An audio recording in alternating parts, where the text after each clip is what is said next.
खेतापूर नागपूर जिल्ह्यातील कुही तालुक्यातील एक छोटंसं गाव 100-125 घरांचं एक गाव आणि या गावातच राहते टीना नावाची एक 9व्या वर्गात शिकणारी विद्यार्थिनी।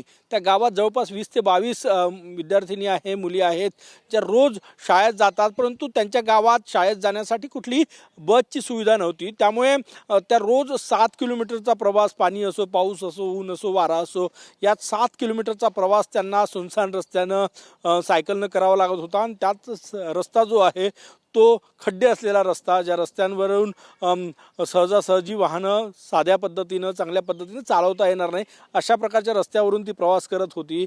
शेवटी ती कंटाळली, त्रास आला की आता शाळेत जायचं की नाही हा प्रश्न निर्माण झाला। त्यानंतर तिने आवाज उठवायला सुरुवात केली, आपल्यासोबतच्या मैत्रिणींना सोबत घेतलं आणि सुरुवातीला एस टी महामंडळाच्या अधिकाऱ्यांकडे निवेदन दिलं। त्यानंतर स्टार बससाठी नागपूर महानगरपालिकेच्या परिवहन विभागाकडे येऊन भेट घेतली आणि त्यानंतर एवढं सगळं करूनही तिची मागणी मान्य होत नव्हती। शाळेत जायची प्रचंड अडचण, की पाण्या पावसात एक 9व्या वर्गात शिकणारी मुलगी, दुसरी 6वीत, 5वीत, 4थीत शिकणाऱ्या मुली सायकलनं एका साईडनं म्हणजे जवळपास 7 किलोमीटर जाणे आणि 7 किलोमीटर परत येणे, 14 किलोमीटर नेमके जाणार कशा हा सगळ्यात मोठा प्रश्न होता। काही दिवस त्यांनी काढले आणि नंतर शक्कल लढवली आणि सोशल मीडियावर व्हिडिओ तयार केला। तो व्हिडिओ प्रचंड व्हायरल झाला। CJPचे अध्यक्ष दीपके यांनी तो सोशल मीडियावर पोस्ट केला आपल्या एक्सवर आणि त्यानंतर प्रशासन जागं झालं आणि कुठेतरी त्या गावाला बस मिळाली। 14 ऑगस्टपासून त्या खेतापूर गावामध्ये बस येणार आहे। खेतापूर गावातल्या विद्यार्थिनींचा प्रश्न सुटला, परंतु हा प्रश्न काही एका गावाचा नाही किंवा टीना नावाच्या एका विद्यार्थिनीचा नाही, तर हजारो विद्यार्थी आहेत ज्या ग्रामीण भागात राहतात, ज्यांच्या गावापर्यंत अजूनही बस जात नाही, गावात जायला नीट रस्ते नाही, रस्त्यांवर प्रचंड मोठे खड्डे आहे।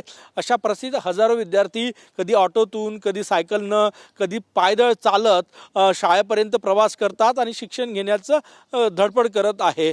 त्यामुळे फक्त सोशल मीडियाचा आवाजच सरकार ऐकणार का हा सगळ्यात मोठा प्रश्न आहे, की कुठल्या गावात बस जात नाही, कुठल्या गावातल्या विद्यार्थ्यांना शाळेपर्यंत, कॉलेजेसपर्यंत पोहोचण्यासाठी अडचण येते, याचे सगळे रिपोर्ट सरकारकडे आहे, प्रशासनाकडे आहे, की स्थानिक स्तरापर्यंत सरकारचे प्रतिनिधी, प्रशासनाचे प्रतिनिधी आहेत। परंतु तरीही अशा उपाययोजना का आणल्या जात नाही की ग्रामीण भागातल्या विद्यार्थ्यांना सोय होईल शाळेत येण्यासाठी।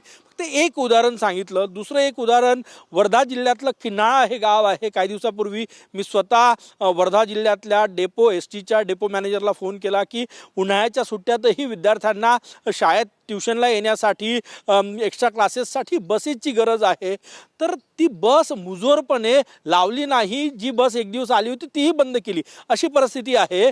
अधिकाऱ्यांची मुलं या प्रशासनातल्या एसटीत काम करणारे असो की इतर चांगल्या शाळेत शहरात शिकतात। ग्रामीण भागातल्या विद्यार्थ्यांना शाळेत येण्याचं स्वस्त आणि एकमेव साधन आहे ते म्हणजे ST बस, लालपरी, आणि तीही गावांपर्यंत पोहोचत नसेल तर टीनासारख्या हजारो विद्यार्थिनींनी नेमकं करायचं काय हा मोठा प्रश्न आहे। आणि फक्त खेतापूर किंवा किन्हाळा या गावाची ही समस्या नाही, तर असे अनेक गावं आहेत जिथे विद्यार्थ्यांना शाळेत येताना अडचणी येतात। मग ती बसची अडचण असो, बस असेल तर ते पुरेशा प्रमाणात नाही आणि त्यामुळे त्यांना अडचणी येतात।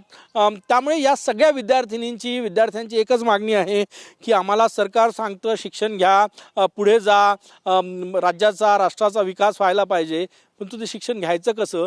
जर एका विद्यार्थिनीला 7 किलोमीटर सायकलनं एका टाईमला, मग एका दिवशी 14 किलोमीटर 4थ्या वर्गात शिकणाऱ्या विद्यार्थिनीला प्रवास करावा लागत असेल तर मग तिचं अभ्यासात मन कधी रमणार आहे, क्लासमध्ये मन कसं रमणार आहे, हाही मोठा प्रश्न आहे। त्यामुळे टीनाचा प्रश्न सुटला। खेतापूर गावात उद्यापासून ST सुरू होणार आहे 14 ऑगस्टपासून, परंतु त्यानिमित्तानं त्या असंख्य विद्यार्थ्यांची एकच मागणी आहे की आमच्या गावात सुद्धा बस सुरू करा जिथे शाळेत यायला अडचणी येतात।